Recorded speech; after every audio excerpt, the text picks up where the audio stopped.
going on, guys? MD Creekmore here. This morning I decided to go to town. I left out and I was gone maybe 2.5, 3 hours.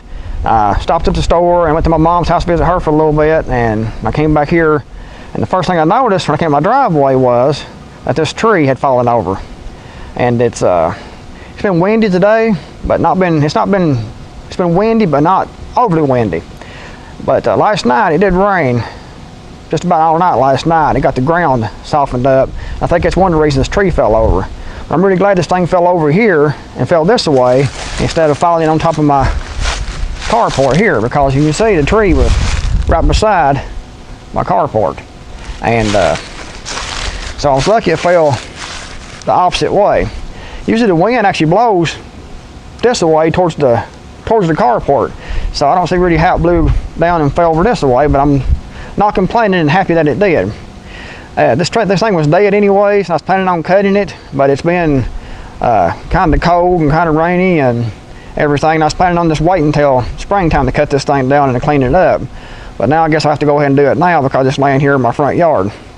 But anyway, this thing, it fell over, and I hated that it fell over and died because I had this bird house in here, and the birds have been building this house ever since that I have moved in this house here. They've been building in there, and I hate to see it fall over because now they have to find somewhere else to go. And one of my favorite things I like to watch is I like to have bird houses, I like to have hummingbird feeders, and I like to feed the birds. Apparently I'm getting old because most young people don't feed the birds like I do, but anyway, I like seeing them, I like watching them. But this thing is going to be, you can see it's a good sized tree. There's lots and lots of limbs in this thing, and it'll take me, I'd say, the rest of the day to get this thing cut up and hauled off. But that's a lot of small limbs. With this one big trunk, I mean, I could just cut it in two a few times and then just pull it over the hill. But all these limbs and stuff is going to be a lot more work. I'm thinking that I can maybe take the saw and cut like through here, these bigger ones off, and then hook to these and drag each one over the hill and then cut it up further in the smaller pieces and stack it up in a good brush pile and burn it later. One thing I think is, I'm happy that it fell over a watering guard because you can see the whole stump came out of the ground from where it rained last night, and I think that's, sorry about the wind folks, I'd say that wind is making sounds through this microphone. Maybe you'll be able to understand what I'm saying. But as you can see here, the stump just came right out of the ground and left a hole in the ground. I think I can take a mattock and shovel and dig that out, the rest of the stump. And the roots that's in there left, you can see there's some roots left in here.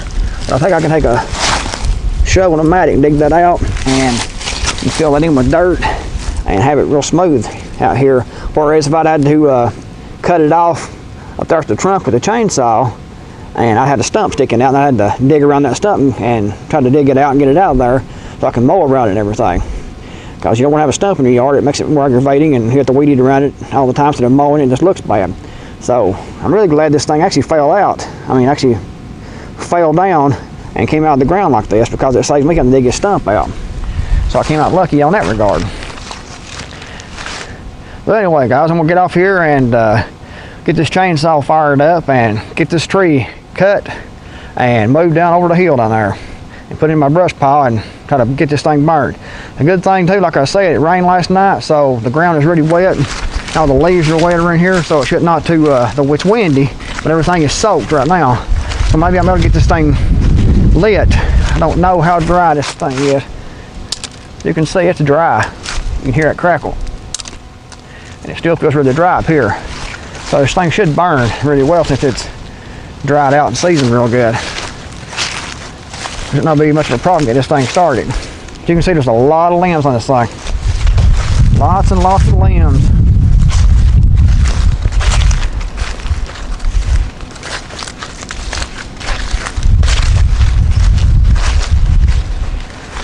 But anyway, I'm gonna get off here and shut this camera down and cut this tree up and take it over the hill so I can do with it. Thanks for watching, everybody.